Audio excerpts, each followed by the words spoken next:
వర్షాలు కడప జిల్లా వాసులను తీవ్ర ఇబ్బందులకు గురి చేస్తున్నాయి. ఆదివారం రాత్రి నుంచి కురిసిన వానలకు నందలూరు, రైల్వే కోడూరు ప్రాంతాలు జలమయమయ్యాయి. కడప శివారు ప్రాంతాలు కూడా వర్షపు నీటిలో చిక్కుకున్నాయి.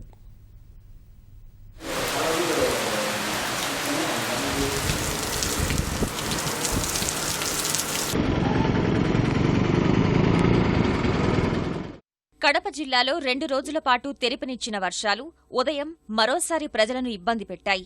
చెయ్యేరు, గుంజనీరు వాగుకు వరద ప్రవాహం పెరిగింది. నందలూరు, రైల్వే కోడూరులోని లోతట్టు ప్రాంతాలు జలమయమయ్యాయి.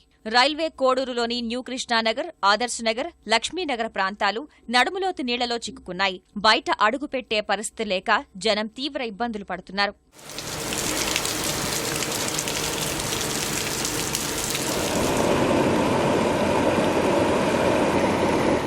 విపరీతమైనటువంటి వర్షాలు కురుస్తున్నాయి కడప జిల్లాలో.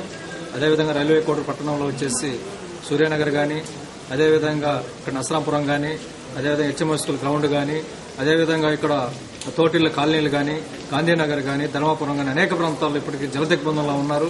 వీటిపైన అధికారులు ఏమాత్రం స్పందించడం లేదు. నీళ్లు విచ్చలవిడిగా ఇళ్లలోకి వచ్చేసి చాలా అసలు మహిళలు అయితే బయటకు రాలేకున్నారు. వృద్ధులు హాస్పిటల్ పోవాలన్నా కూడా బయటికి రాలేకపోతున్నాం.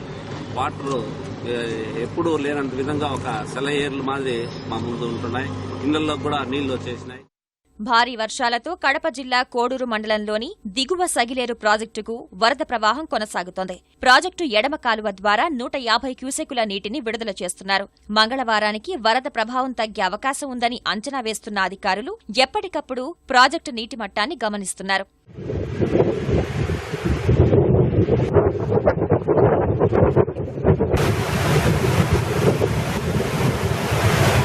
కడప శివారు ప్రాంతాలు వరద నీటిలో నానుతున్నాయి. 10 రోజుల పాటు కురిసిన భారీ వర్షాలు శివారు కాలనీల వాసులను ఇక్కట్లకు గురిచేస్తున్నాయి.